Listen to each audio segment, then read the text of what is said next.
I mean, it sounds like you went on this huge journey, and through the process, you improve your understanding of what you're working through. You process some of the dynamics that were contributing to that, and you learn some great strategies. But I mean, you talk about the power of storytelling. In 2010, as we sort of touched on, I think before, you were diagnosed with type 2 bipolar disorder. I'm sort of keen to understand at the height of that, what was your reality at the time? How did you navigate it, beyond some of the things you've already talked about? And what did you learn through that time, I guess, with the benefit of hindsight? And I think you touched on some of those key takeaways that maybe other people can sort of grasp or get their head around in terms of helping them. But, talk us through that journey. Yeah, it's a really good question. And I think hindsight is a beautiful thing. And I wish I could not just talk to a younger version of myself, but this is why I do what I do, to try and share, not ram things down people's throat, but connect through the power of story and just provide options and help people get their hands back on their steering wheel. It's not about trying to take over their steering wheel. It's about empowerment, not disempowerment. So for me, I guess leading into that struggle, I was a product of my environment growing up, very angry, a real negative attitude, hated myself, the world and everything in it. And when anything went wrong, it was a real victim mentality. I blamed it on my upbringing, my past. It's like, oh, that's why. And it was like, well, the old saying, you got a chip on your shoulder. And then that was me.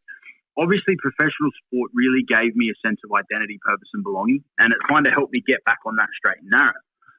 And it's not just professional sport. It could be a relationship. It could be work. It could be a career. It could be study, whatever it is for that individual.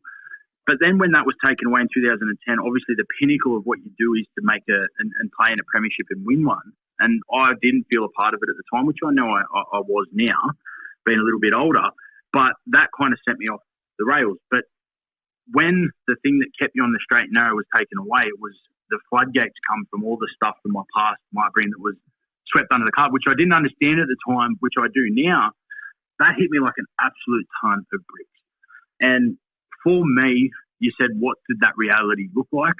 Well, it was obviously the negative self-talk was just berserk. It was the war inside my head. Why has this happened to me? How has this happened to me? I can't handle it. And it just ruminated, creating scenarios in your head that may never happen, worrying about this, all this stuff, reminiscing on all the traumas and the scenarios that happened growing up and the fear of failure. And then it's like, I've let myself down, I let my family. And this just, like, it was just exhausting in your head. So it was kind of then you get introduced to painkillers for the surgery, and then that's a period of disconnection, isolation that feeds that negative self-talk. So you sort of take that and it numbs that for a little bit and it quietens that head noise down. So then you sort of obviously increase it, and then it's alcohol, and then it's a very slippery slope where you're like, holy shit, how am I getting back from it? And I was scared. I was absolutely shit scared. And I didn't know how to ask for help because I was brought up to get on with it, get over and harden up. And if you struggled, you get through it on your own. Being resilient is you do it on your own, and you don't tell anyone else about it. So that's what I tried to do. And it almost ended up to the point where I wasn't here, and I was in the deepest, darkest hole, and I had no idea how I was getting out. It was only that I had support networks. My partner, who's my wife now, has been my number one rock solid through all of this, and I wouldn't be here, I wouldn't be doing what I'm doing now if it wasn't for her. It was my mum, and Wayne Bennett was my coach at the time, who I'm still quite close with, where they got through some conversations, connection. They got me to realise that it was okay to struggle. It's part of the human experience. You didn't have to be this big tough front rower or this big tough man. Vulnerability is okay. Struggle is okay. But you don't have to suffer in silence and do it on your own. So from that, one of the hardest questions that I get asked, or our team gets asked in this space, how do you help someone that doesn't want to help themselves? And that's a really hard question to answer. Sometimes there is no answer. You cannot force someone to seek support unless it's a crisis. People need to go through their own experience, their own catalyst that gets them to the point where the penny drops, the perception shifts. And sometimes that can take a lifetime. It can take a week, a month. It's different for every individual. And there's an old cliche saying you can lead a horse to water, you can't make it drink. But you can support that horse until it does drink. You can provide the environment for that horse, and you cannot give up on that horse. And the people in my support network helped me to get to that point. And once I realised that, and it was a conversation I had with Wayne where I lost it and broke down and shared stuff with him from my past and my upbringing I'd never shared with anyone. From that, it was like the weight of the world lifted off my shoulders. And there was no answers or solutions, but it got me to just see things a bit differently. And then from there, I did go and seek support through the Black Dog Institute. And that 7 hours I spent up there with a clinical psychologist and a psychiatrist, and obviously being really open, vulnerable. And I want to make it clear, if you seek support, it doesn't mean you're necessarily going to be diagnosed with anything. But for me, I learned that there was biological factors, there was genetical factors, there was obviously the psychological factors, and then those social and environmental ones that culminated, coexisted. And I was diagnosed in November of 2010 with type 2 bipolar disorder. And for me, when that happened, it was, other than having my kids and meeting my wife, it was the best thing that's ever happened to me, because it wasn't a label, it wasn't a negative. What it gave me was context, clarity, understanding. But just like rehabbing a physical injury, I looked at it very similar to that you read in the textbooks, he or she will 20% of the population will suffer with the mental illness in any 12-month period. Well, once I started learning, I don't want to suffer. I want to learn to better manage. And I say that I manage a mental illness. I don't suffer with one. And that can be done. You can live with a mental illness and be mentally healthy. But it does come with work, support. Like anything, if you want to get good at it or you want to be good at it, you've got to put things in place. So having that context, clarity, and motivation, it drew a line in the sand for me, and it started me on my mental health journey. And from there, that did make everything A-OK.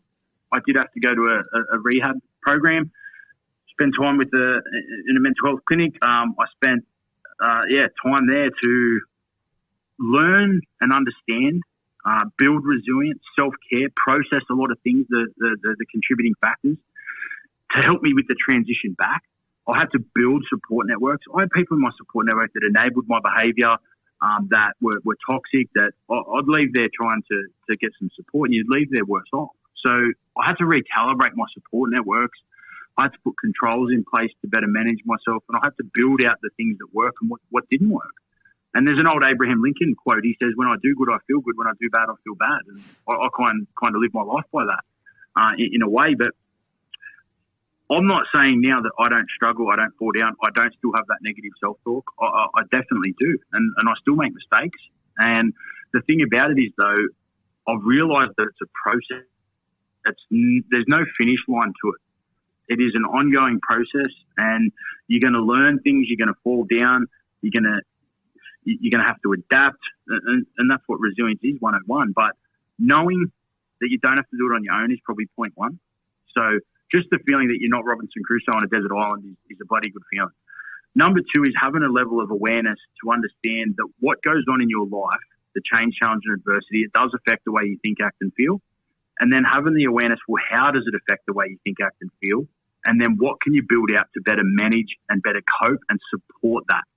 And whether that's clinical professional support, whether it's medication, whether it's exercise, sleep, nutrition, gratitude, mindfulness, sunlight, nature, the list goes on.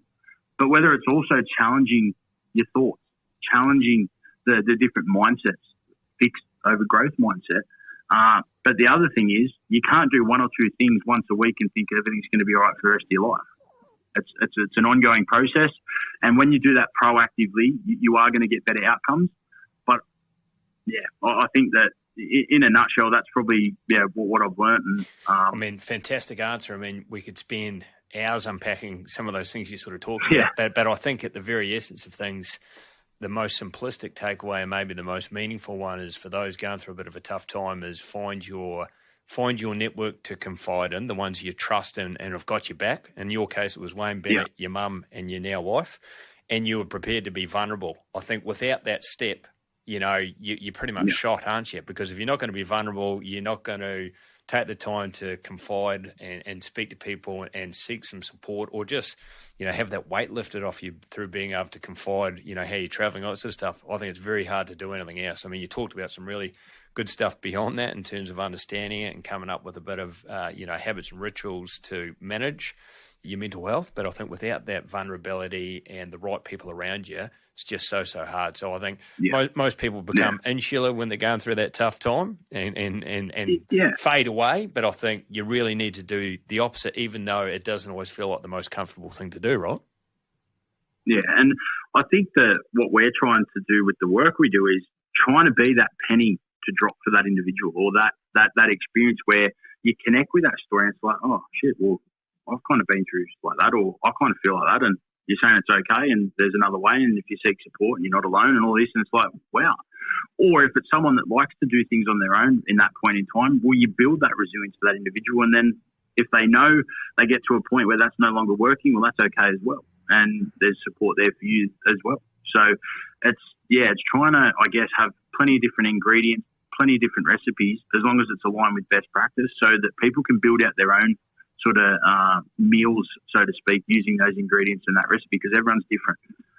But yeah, you hit the nail on the head there. You summarised that really well. So going beyond some of your own personal experiences, now with the work that you guys are doing with the mental health movement, I'm keen to understand, what does a mentally healthy workplace look like? And sort of keen to understand, I guess, what you guys regard as your blueprint to a mentally healthy workplace.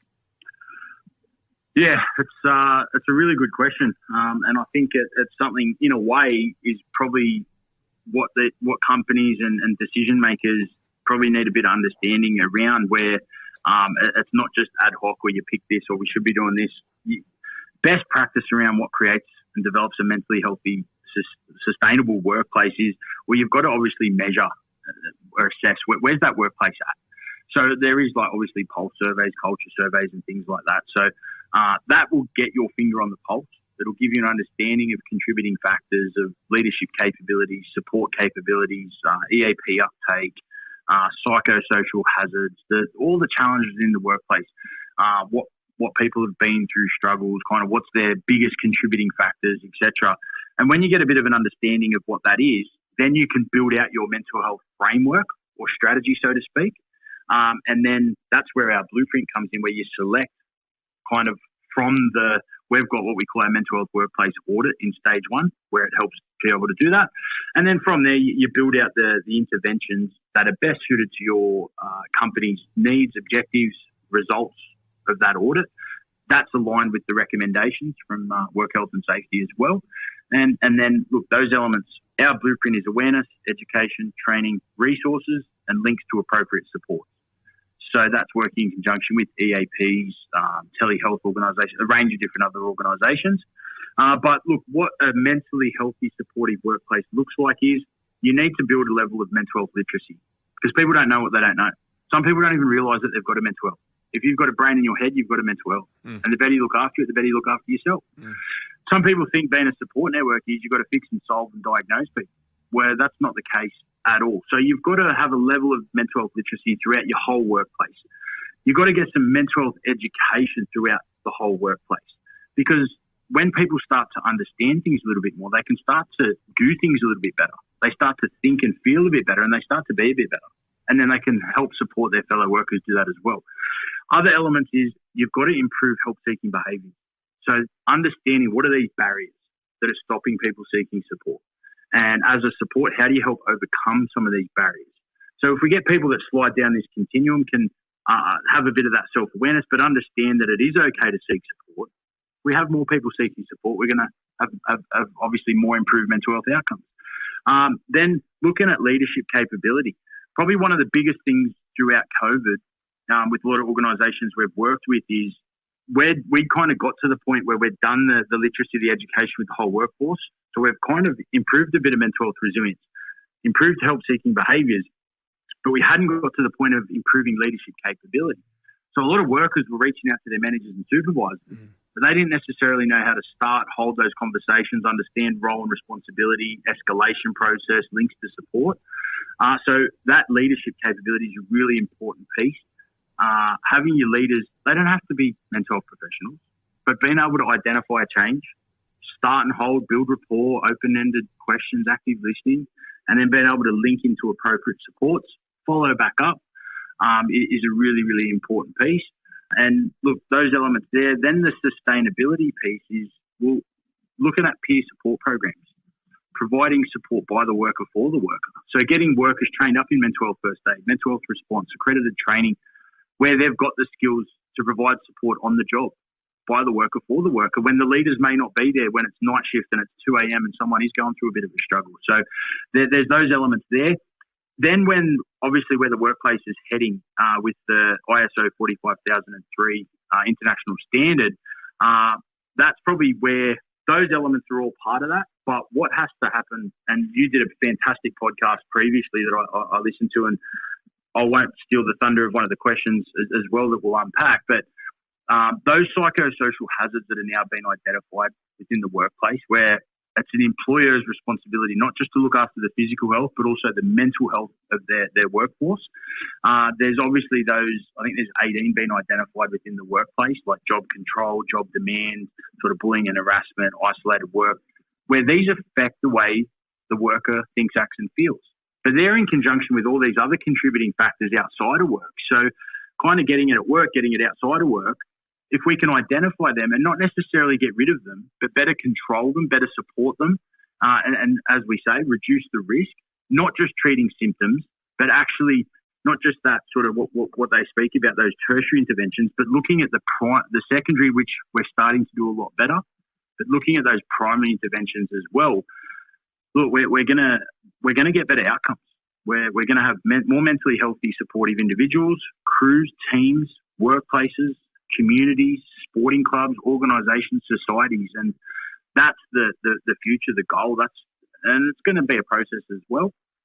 But yeah, that's kind of where it's at. I think one of the biggest challenges is, though, it's just very reactive at the moment, where you'll get into a workplace, you'll really connect, you'll start to make a difference over, say, a 12, 18-month period, and they don't necessarily have a mental health committee or anything like that, and that person moves on from that role that was advocating it, and the baby gets thrown out with the bathwater, and all that hard work's undone, and they'll go another way, or you'll have to start it all again, or there's just so many challenges in and around that ad hoc rather than that sort of sustainable approach to it. I love a bunch of those responses, but I love that notion of a mental health committee. And maybe in time we're going to see chief wellness officers and those sorts of people that, at board level, they're talking about strategies and initiatives and metrics, and it's a constant the same way you look at other key metrics and all that sort of stuff, because there's such a huge upside of the doing all that. But I think one of the other comments you make is around awareness. Like you say, if you've got a brain in your head, you've got your mental health, and some days it's going to be good, other days it's not going to be so good. And it takes me back to I was part of a webinar, lucky enough, with Malcolm Turnbull, and he was being pretty open about his own mental health challenges, and he had some moments where I think he questioned whether or not he wanted to be around, and the pressure and stress and all that sort of stuff. But he sort of, the comment he made was, with our physical health, we put on our belt buckle every day or some item of clothing that gives us an indication, are we the same? Are we going in the wrong direction, or whatever the case is, or we jump on the scales? You've got some awareness or consciousness. But with our mental health, we don't seem to have that same consciousness and awareness around how we're travelling. And I guess taking it back to the physical form, if the belt buckle's a bit tight, you go, well, maybe I need to eat better or do some exercise to address that. Cut dessert out. Yeah, exactly. So, getting to some daily awareness around how am I today and what can I do to better that, I think maybe you guys are doing that within the corporate context, but I think, at an individual level, the better awareness we've got, and then having some tools and techniques, I think that can only help. Thanks again, guys, for listening in today. Really appreciate it. Look forward to sharing the future podcasts. Cheers. Thank you for listening to StellarCast.